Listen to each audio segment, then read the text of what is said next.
Alhamdulillahi Rabbil Alamin wal aqibatul muttaqin wala udwana illa 'alal zalimin wassalatu wassalamu ala asyrafil anbiya'i wal mursalin nabiyyina wa sayyidina Muhammadin wa ala alihi wa sahbihi wa man tabi'ahum bi ihsanin ila yaumiddin.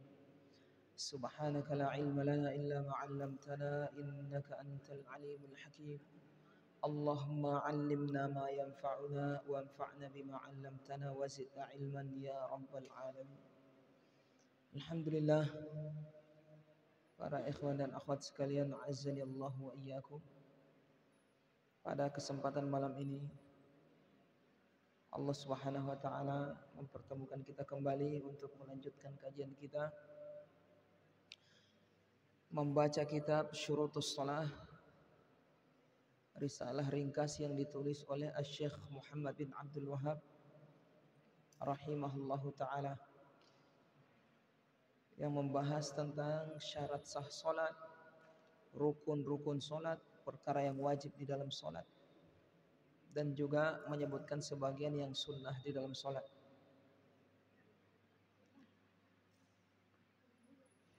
Tayyib. Setelah memohon kepada Allah bantuan dan mengikhlaskan niat kepada Allah Subhanahu wa taala, kita lanjutkan kajian kita. Alhamdulillah, masih seputar rukun salat. Ada berapa rukun salat di ikhwah? Ada 14. Alhamdulillah. Rukun salat, ingat baik-baik ya ikhwan, ada 14. Rukun salat ini perkara yang pokok di dalam salat, wajib, yang paling wajib di dalam salat. Sebagaimana perkataan beliau di akhir kitab ini, kata beliau, rukun salat tidak gugur walaupun lupa, walaupun tidak faham hukum. Kapan kita tidak laksanakan di dalam salat, maka terhitung salat kita tidak sah. Kalau seandainya masih di dalam salat, ingatnya di dalam salat, tetap kita harus kerjakan. Kalau ingatnya sudah di luar salat, maka salat kita batal. Kalau masih di dalam salat, maka harus dikerjakan. Misal apa kemarin? Ruku. Ruku adalah rukun di dalam salat. Begitu masuk rakaat yang kedua atau sebelum masuk rakaat yang kedua, antum sudah sujud misalnya, lupa ruku, maka saat antum ingat, antum harus kembali berdiri dan ruku lagi untuk melakukan ruku. Ini rukun. Jadi rukun itu tidak gugur walaupun lupa, walaupun tidak paham. Karena dia pokok dari salat, gerakan inti di dalam salat. Artinya bukan salat kalau tidak mengerjakan rukun salat yang 14 ini. Di sana ada perkara yang wajib, nanti akan beliau sebutkan, ada 8. Kalau perkara yang wajib lebih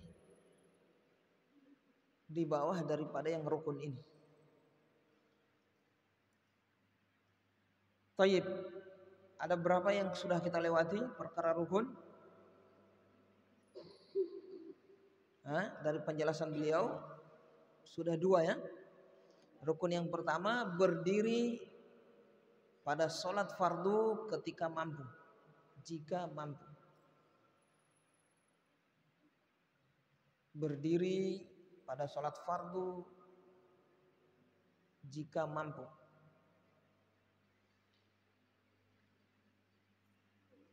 Artinya di sholat sunnah tidak wajib berdiri, tapi afdol saja. Berarti kalau antum setelah takbir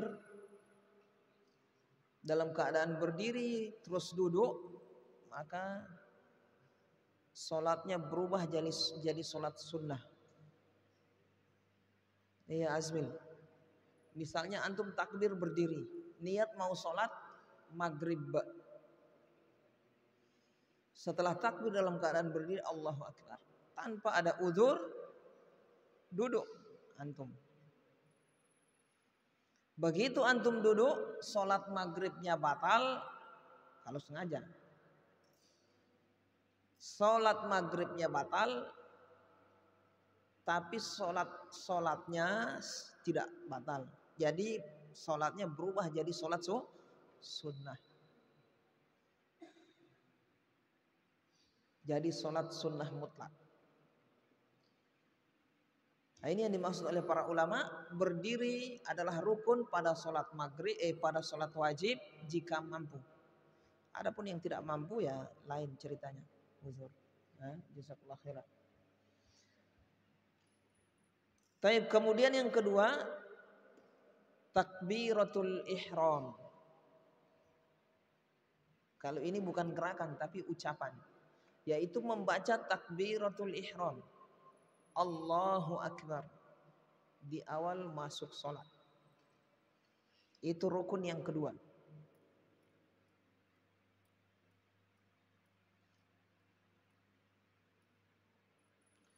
Kemudian muallif menyebutkan perkara yang sunnah setelah takbiratul ihram, yaitu membaca doa istiftah. Apa doa istiftah yang disebutkan oleh beliau?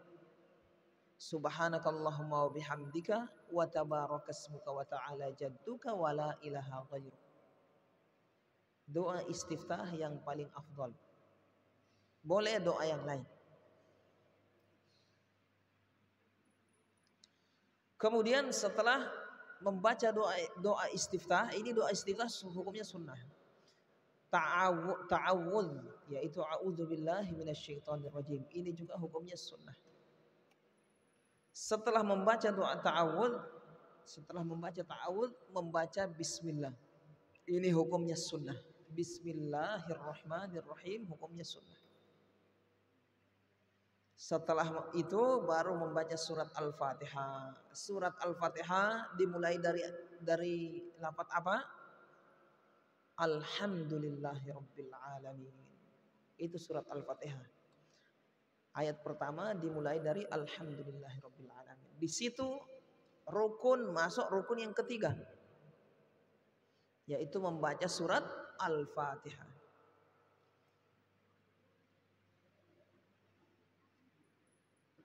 Jadi membaca surat Al-Fatihah masuk rukun, ini rukun ketiga.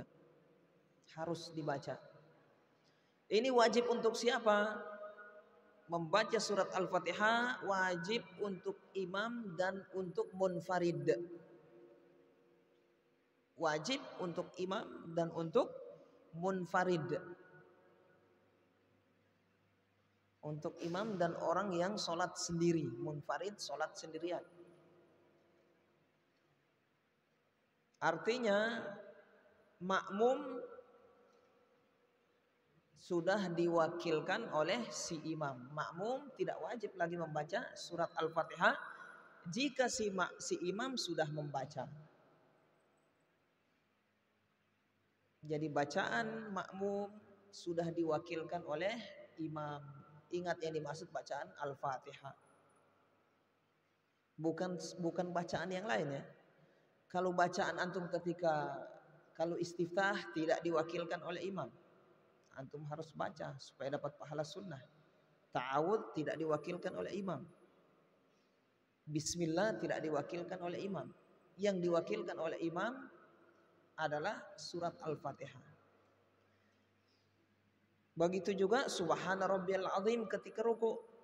Sami'a rabbana walakal hamd ketika bangkit dari ruku'. Kemudian ketika sujud subhana rabbiyal a'la, itu tidak diwakilkan oleh imam itu. Si makmum harus baca. Jadi yang diwakilkan oleh imam hanya surat Al-Fatihah. Jadi si makmum tidak wajib lagi membaca surat Al-Fatihah. Terus hukumnya apa Ustadz? Sunnah. Si makmum sudah sunnah membaca surat Al-Fatihah, sudah tidak wajib. Jadi kalau si imam sudah ruku, Si makmum jangan selesaikan bacaan Al-Fatihahnya, dia harus ikut imam ruku juga gitu. Karena mengikuti imam hukumnya wajib. Membaca surat Al-Fatihah tidak wajib. Jadi kalau imam sudah ruku, jangan selesaikan Al-Fatihah antum. Harus ikut imam langsung. Setelah imam ruku, antum ikut ruku. Hentikan bacaan Al-Fatihahnya. Karena itu wajib. Baca Al-Fatihah sunnah untuk makmum.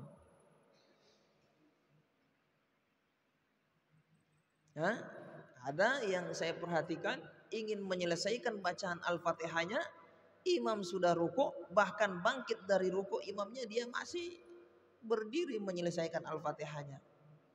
Ini orang tidak paham hukum. Kalau orang paham bertentangan antara wajib dengan sunnah, harus dahulukan yang wajib. Sementara imam membaca surat Al-Fatihah, makmum membaca surat Al-Fatihah sunnah. Mengikuti imam hukumnya wajib. Nah itu. Jadi Al-Fatihah, membaca Al-Fatihah rukun bagi imam dan bagi munfarid, orang yang sholat sendirian. Bagi makmum tidak, karena sudah diwakilkan oleh si imam. Tayyib.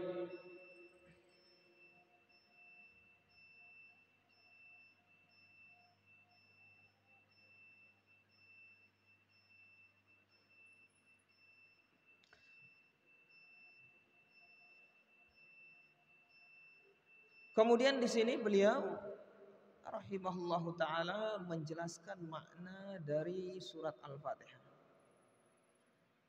Ini beliau muat di kitab yang ringkas ini agar kita memahami makna dari surat Al-Fatihah. Karena penting untuk kita ketahui tafsir ringkas surat Al-Fatihah ini. Karena ini surat yang sering kita baca di dalam sholat kita. Bahkan wajib. Ingat ya ikhwan semua, khususnya kepada para santri, santriwati, kita dalam bab menghafal Al-Quran harus ada prioritas, skala prioritas. Apa yang dimaksud dengan prioritas? Prioritas artinya mendahulukan yang paling penting di dalam menghafal. Jangan yang tidak terlalu penting dihafal duluan. Yang penting diabaikan, tidak terlalu diutamakan. Tidak disemangati. Perhatikan. Jadi dalam menghafal Al-Quran, apa yang paling penting kita dahulukan dihafal? Surat Al-Fatihah ini yang harus kita hafal dulu. Surat Al-Fatihah. Kemudian mengetahui maknanya walaupun secara ringkas. Perhatikan. Mengetahui maknanya walaupun secara ringkas agar membantu kita khusyuk, bisa bermunajat dengan Allah di dalam sholat kita. Kemudian setelah surat Al-Fatihah, surat apa lagi yang perlu kita hafal setelahnya?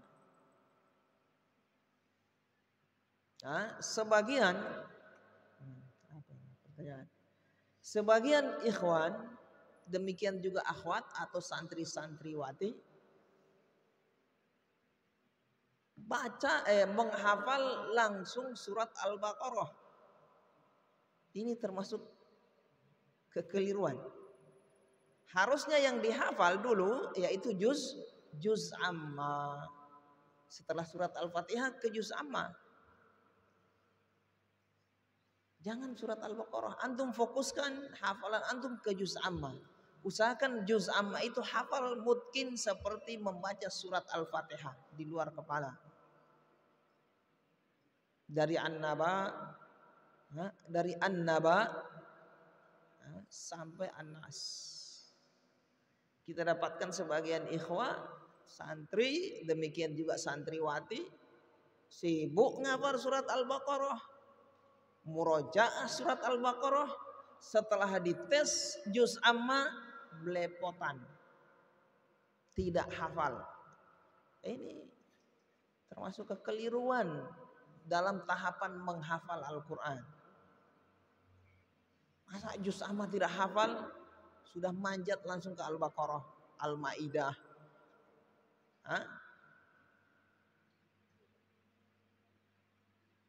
Apa fungsinya itu surat juz amma, Ustadz? Antum tahu juz amma itu apa isinya? Kenapa kita harus lebih dahulukan? Yang pertama karena juz amma isinya akidah tauhid, tentang hari kiamat, tentang kenabian Nabi Muhammad SAW, tentang asma wa sifat, tauhid, akidah. Yang kedua, ini yang sering dibaca oleh para imam-imam pada umumnya di pesantren, di mana-mana. Itu yang mereka sering baca ya juz amma. Jadi nanti ketika imam salah kita bisa tegur. Termasuk fungsi. Ya, juz amma dulu. Mutkinin, kasih mutkin itu juz amma. Baru manjat ke surat-surat yang panjang. Fungsinya juga atau sisi afdolnya, kenapa lebih kita dahulukan juz amma? Karena lafat yang ada di juz amma susah. Lebih rumit, susah. Disebut itu susah. Kalau antum sudah terbiasa menghafal juz amma, membaca sudah bagus, yang lain lebih gampang. Coba antum baca surat apa ini? Kayak Al-Fajr, walayalin ashar, wasyaf'i wal watr. Beda kalau antum baca Alif Lam Mim, dzalikal kitabu la raiba fih. Gampang sekali. Tapi kalau juz amma agak susah lisannya. Tapi kalau antum pelajari itu akan gampang surat-surat yang panjang. Ya, ikhwan. Setelah juz amma baru naik juz 29. Mursalat dihafal dulu. Al-Qiyamah itu akidah itu isinya. Al-Insan, Al-Muzammil, Al-Mudaththir. Apalagi An-Nuh, Nun, Ma'arij, Tabarak, Al-Haqqah. Itu yang dihafal. Nanti sudah masuk sampai di Qaf, baru antum manjat bisa ke Al-Baqarah. Jadi jangan dulu sibukkan hafalan antum di yang panjang-panjang. Sibukkan dulu yang pendek-pendek juz amma, juz 29. Prioritas kita dahulukan yang paling penting. Tayyib. Jadi fokus ya. Kemudian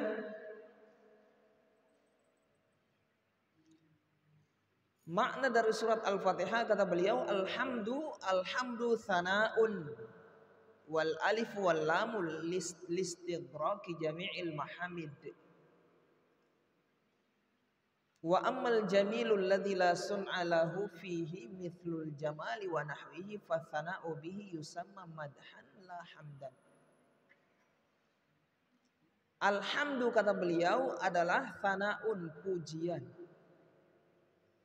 Wal alif wal lam listighraqi jami'il mahamid. Alif lam yang ada di alhamdu itu maknanya istighraq. Alif lam istighraqiyah. Bermakna umum. Jadi alhamdu seluruh puji-pujian yang sempurna, yang indah. Lillah, untuk Allah. Kemudian beliau menyebutkan perbedaan antara thana dengan madah dengan hamd. Kalau sana, kata beliau, pujian hanya tertuju kepada sesuatu yang bukan pilihan. Seperti kita melihat orang tampan, kita puji, itu namanya sana dalam bahasa Arab. Karena ketampanan bukan pilihan dia. Yang cantik kita puji. Ya. Tapi kalau kita melihat orang yang akhlaknya bagus, rajin beribadah, rajin menghafal, rajin murojaah, kita puji. Nah, ini namanya hamdu. Pujian atas sifat yang dia pilih sendiri, dia usahakan.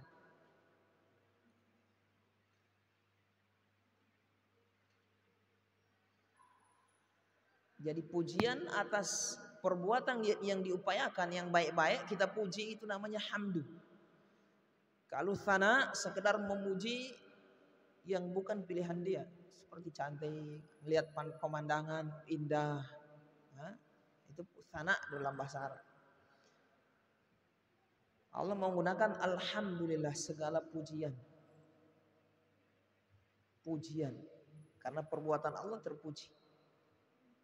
Pilihan Allah Subhanahu wa ta'ala. Padahal Allah Subhanahu wa ta'ala terpuji juga secara zatnya indah. Taib. Kemudian puji-pujian bagi Allah, lillahi rabbil alamin. Tertuju kepada Allah. Siapa Allah? Rabbil alamin, Rabb semesta alam. Rabb semesta alam. Siapa yang masih ingat apa makna Rabb? Mencipta, menguasai dan mengatur. Rabb mencipta, menguasai dan mengatur. Jadi Rabbil alamin, Rabb semesta alam, yaitu yang menciptakan alam, yang menguasai alam, dan yang mengatur alam semesta.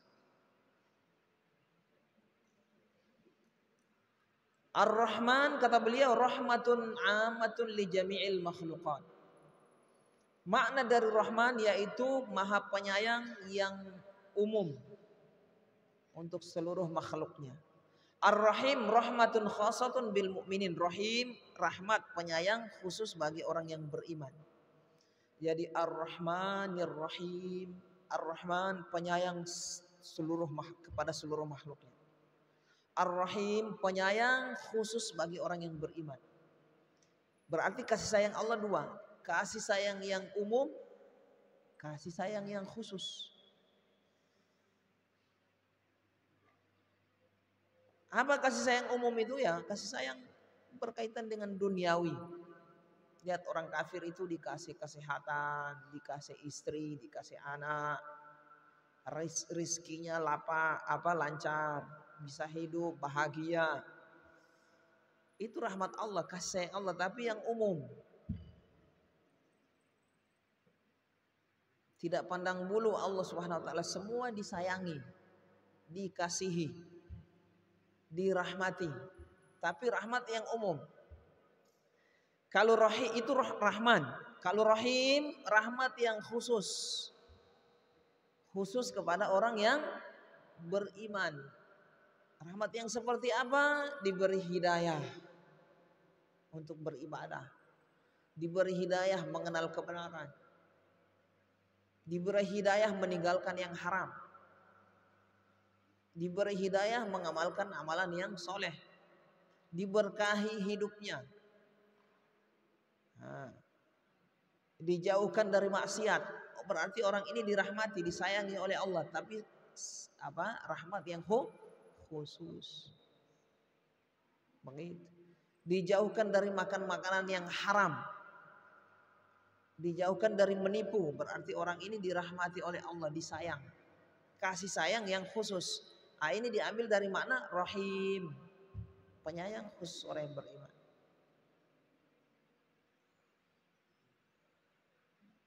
Kemudian Malik Yaumiddin, itu rentetan sebab kenapa Allah terpuji. Allah terpuji kenapa? Karena dia Rabbul Alamin, Rabb semesta alam. Kenapa lagi Ar-Rahmanir Rahim? Karena dia Maha Penyayang. Rahman penyayang yang umum, Rahim penyayang yang khusus. Kenapa lagi? Karena dia Maliki Yaumiddin. Maliki Yaumiddin, penguasa, raja, hari pembalasan. Yaumiddin, hari pembalasan.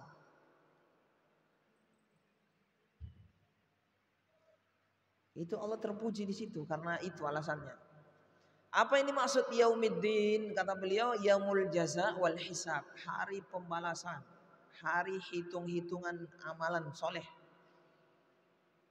Yauma kullu yujaza bi amalihi, yauma kullun yujaza bi amalihi, yaitu hari yang seluruh manusia dibalas amalannya. In khairan fa khairun wa in syarran fa syarrun. Yang baik dibalas dengan yang baik, yang buruk dibalas dengan yang buruk. Namun ingat, yang buruk dibalas sesuai dengan kadar keburukannya. Yang baik dibalas dengan berlipat ganda. Jadi Allah itu yang baik dia balas lipat ganda, yang buruk dia tidak lipat ganda, dia balas sesuai dengan kadar keburukannya. Karena Allah itu adil. Muhsin, berbuat baik, bersyukur, berterima kasih kepada hambanya. Amalan yang kecil, kalau hamba itu bersyukur penuh dengan ikhlas, dia akan balas dengan balasan yang besar. Wa dalilu qauluhu ta'ala, dalilnya adalah firman Allah, wa ma adraka ma yaumiddin, tsumma ma adraka ma yaumiddin, yauma la tamliku nafsun li nafsin syai'a wal amru yauma idzin lillah. Dalil tentang apa ini? Makna dari yaumiddin, hari pembalasan. Kemudian iyyaka na'budu wa iyyaka nasta'in. Iyyaka na'budu ay la na'budu ghairaka, ahdun bainal 'abdi wa baina rabbih alla ya'budu illa iyyah. Iyyaka na'budu artinya apa? Hanya kepadamu kami menyembah, menyerahkan ibadah.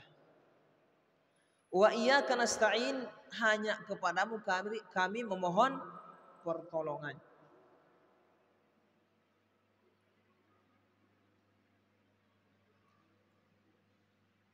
Ini dua ibadah yang mulia.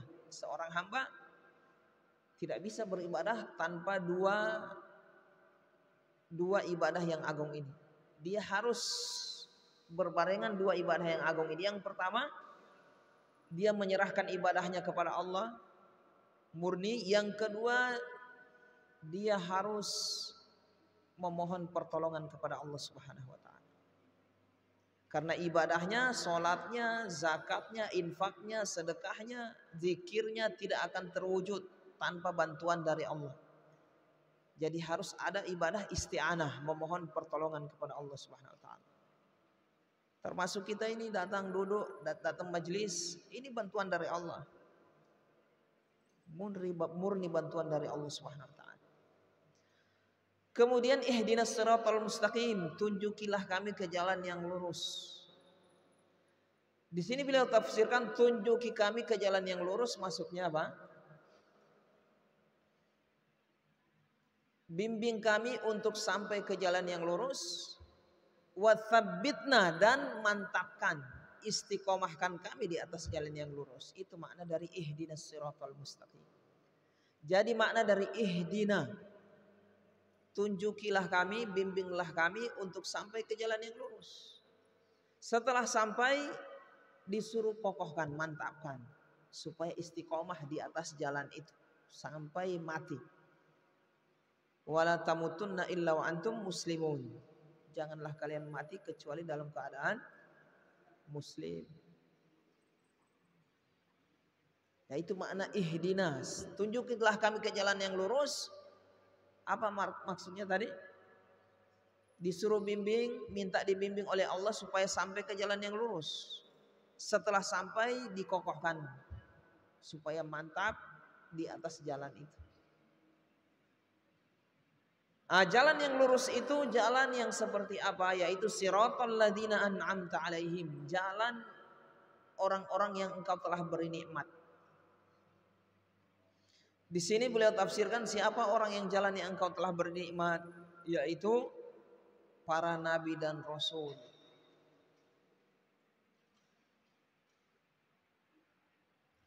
Yaitu para nabi dan rasul, jalannya para nabi dan rasul. Kemudian ghairil maghdubi alaihim, selain jalan atau bukan jalan orang yang dimurkai. Waladhdallin, dan bukan jalan orang yang tersesat.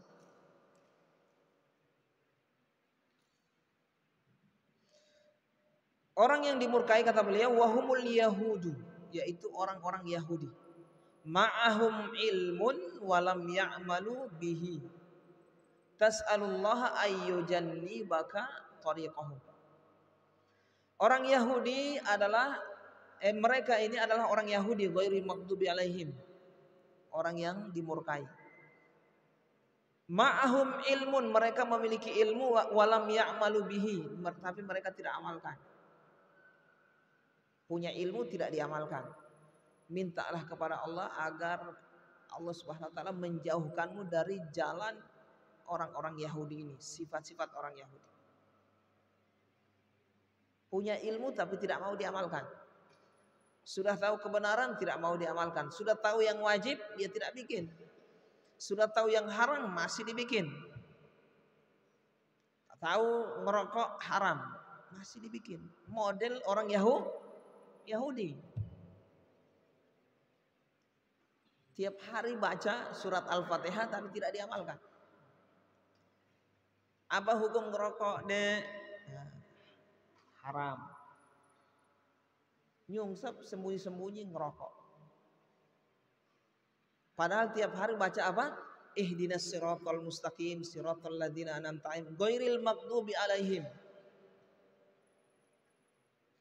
Bukan jalan orang yang tersesat, orang Yahudi. Paham ini? Nyuri hukumnya sunnah apa mubah apa haram? Mencuri hukumnya apa? Haram. Haram artinya harus ditinggalkan, dapat dosa yang mengerjakan. Ini datang sudah tahu yang haram masih dibikin, nyuri. Model orang siapa ini? Yahudi. Sementara tiap hari dia baca surat Al-Fatihah tapi dia tidak amalkan perintah dari Allah Subhanahu wa taala. Jangan kalian mencontoh orang Yahudi. Sudah tahu ilmunya tapi tidak mau dibikin.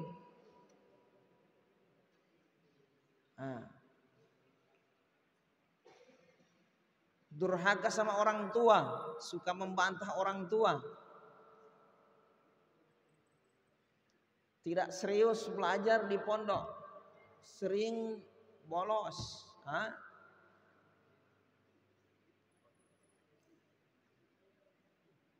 Durhaka sama orang tua itu hukumnya apa? Mubah apa haram? Dosa kecil apa dosa besar? Kalian datang di sini di antar orang tua supaya belajar. Kalau kalian tidak belajar, durhaka sama orang tua tidak? Durhaka sama orang tua. Akhwat juga perhatikan. Diharapkan orang tua datang ke sini mau belajar, menghafal, memperbaiki diri. Sampai di sini ngerokok, nyuri. La haula wala quwwata illa billah. Jangan ya, model Yahudi itu. Model Yahudi, padahal sudah ditahu. Waladhdallin, dan bukan orang yang tersesat. Siapa orang yang tersesat? Wahumun nasara, orang-orang Nasrani. Orang yang Nasrani ya'budullaha ala jahlin wa dhalalin. Mereka menyembah Allah, beribadah kepada Allah tapi di atas kebodohan, di atas kesesatan. Yang penting beribadah saya. Sudah sesuai ilmu, ada dalil, tidak ada. Nah, ini model-model orang Nasrani. Tidak mengecek ibadahnya itu sudah sesuai kebenaran, sudah ada dalilnya, sesuai dengan petunjuk Nabi atau tidak. Nah, ini model Yahudi. Model apa? Orang Nasrani. Jadi Nasrani ini senang beribadah, tapi tidak di atas ilmu. Kalau Yahudi tadi punya ilmu tidak diamalkan. Ini beramal tapi tidak di atas ilmu. Yang penting saya ibadah. Tidak dicek-cek ibadahnya ini benar apa salah. Ini model-model orang apa ini Nasrani. Jangan. Dilarang kita oleh Allah Subhanahu wa taala. Ikuti jalan yang lurus. Jalan yang lurus itu cari ilmu, ada ilmu diamalkan ilmunya. Jadi dia beramal di atas ilmu. Dapat ilmu diamalkan, gitu. Jadi orang yang lurus itu jalan yang lurus. Ini jalan yang di samping kiri kanan ini tersesat. Yahudi, Nasrani. Yahudi sampai ilmu sudah tahu hukum tidak diamalkan. Nasrani rajin beribadah tapi tidak mau tahu. Mau ibadahnya benar, mau sah, mau tidak. Pusing amat, yang penting saya beribadah, serahkan sama Allah. Itu tidak bisa seperti itu. Harus cek ibadah, jangan sampai di atas kebatilan, di atas kesesatan. Sebagaimana yang menimpa sebagian orang-orang itu. Zikir sampai teler. Ada yang begitu? Ada. Zikir sampai teler. La ilaha illallah. Sampai goyang-goyang. Katanya kalau semakin teler semakin khusyuk. Setan itu. Ini beribadah tidak di atas ilmu, semangat ibadah.